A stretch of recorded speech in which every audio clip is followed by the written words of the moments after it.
Hello again! Finally I could get a video out. Been pretty busy lately, but finally got around to editing some of the footage of the Great Barrier trip that I did in April. I went over to Great Barrier for a week with Mike and Brittany. I flew over in the Cessna 172 from the club with Lloyd, and he flew the plane back, and Mike and Brittany came over on Great Barrier Air out of North Shore. Unfortunately the weather turned on us while we were there, so this video could be a bit boring. I tried to spice it up by doing a bit of commentation over it. Hopefully you find it at least a little bit entertaining. There's a little bit of flying at the start, which is probably the best part. I didn't really have time to plan out putting cameras on the boat and taking cameras with me and charging them up. So I ended up just taking mostly stills with the camera, mainly when we got back to the batch. I'll try not to drag this video on too long, so we'll get straight into it. Enjoy.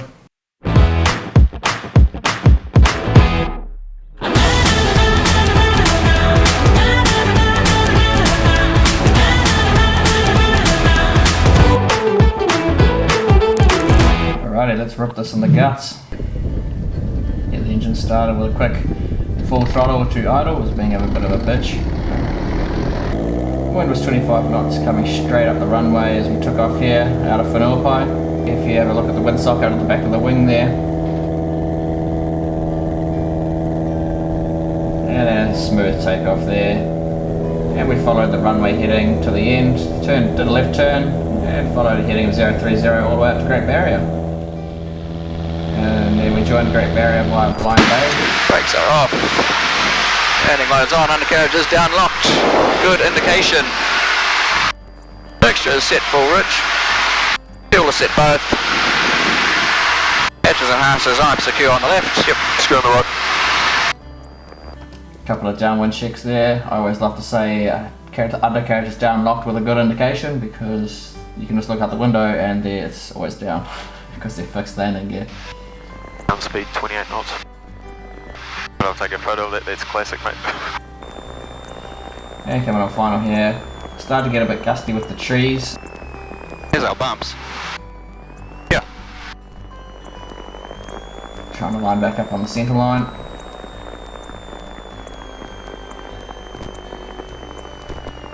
Landing on the grass runway here and flaring it, keeping it off the ground as long as possible. And two landings there, hopefully they don't charge me for them both. Got to the parking zone, shut the engine down as quick as possible. Got my baggage out of there, and then it was Lloyd's turn to take over and fly out of there while I waited for Mike and Brittany to turn up. Windsock there was also showing roughly 25 knots straight down the runway. Here's Lloyd taxiing out. He decided to take runway 06 to take off instead of the runway 10, which we used to land. He did his run-ups at the end of the runway there, and then he was out of there. Full throttle out of here on 06. Comes over the first taxiway, over the second taxiway, and he's in the air.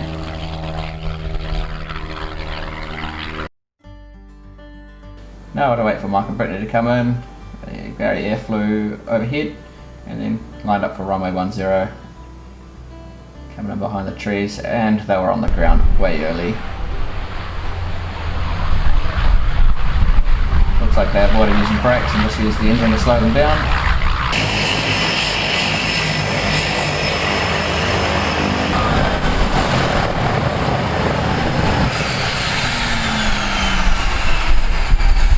Mike was obviously sick of his mask, so he ripped that off as soon as he was off the plane. And then we waited for the baggage to come out. As soon as it was out, it was good that all of Mike and Brittany's baggage was on the top. So our organised ride with Norm, we were straight out of there. Straight to Wangapara. That's the view up Wangapara Harbour. Didn't do much on day one. It was mainly unloading, setting up, getting everything ready for the rest of the trip. Then rolled around day 2. And we didn't have much luck doing much. However, we did get a bit of the maintenance done. We installed the new inverter with the new batteries with a couple of circuit breakers. We changed the oil on the generator, fixed the diesel leak into the generator, tech repairs there. And Brittany decided to get her clay out and make a huge mess. Which brings us to day 3. Went out for a quick fish. Mike caught a John Dory, and that's my little snapper up against this Johnny. Did a bit of photography, took a photo of a couple of birds. There's a kaka in the tree there, and they always come around for the guavas in the tree, and I thought it was actually quite cool. He grabs it with his foot to turn it around in his mouth, I guess to avoid the pip. I tried to walk up as close as I could to him. I actually got within about a hand's reach of him before he flew away, and I caught a couple of these good snaps of him flying away. Later that night we cooked up some fish and had a couple of rums. Michael on the fish now, must have kicked Brittany out.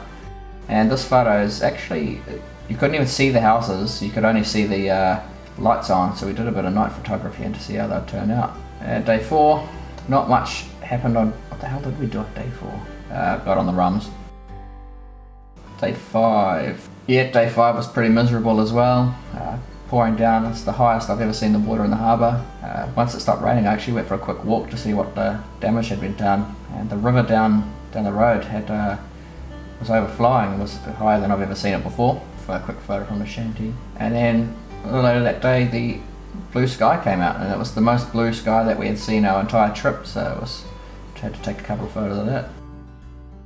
Then rolls in day 6. Went out fishing in the morning, caught a couple of snappers, and while Mark was filling the fish, I went for a walk to the waterfall. I had to take a can of Lion Red with me to take photos of because no one else went with me. And that photo there, beer can's a little bit overexposed. And this is walking back from the waterfall. Nice view of the batch up there. And then end of the day, we didn't have to get the outboard and the boat out, so we ended up getting the boat out that day, cleaning the outboard out, flushing it, and I don't know if you can see there, the outboard's actually running, and I've just unplugged the fuel. Went out for a bit more nighttime photography that night as well. Got this awesome photo. You can see Channel Island in the background there with the light on top of it, and that's someone pulling their boat out with the blue light there. And the last day, we got Norm to pick us up from the batch. Watched the Barry Air flight come in. Michael and Brittany got on. Waiting their turn, and there they go. Fat plane trying to get off the ground, struggling, but he gets there in the end. And then Lloyd came to pick me up in the Cessna.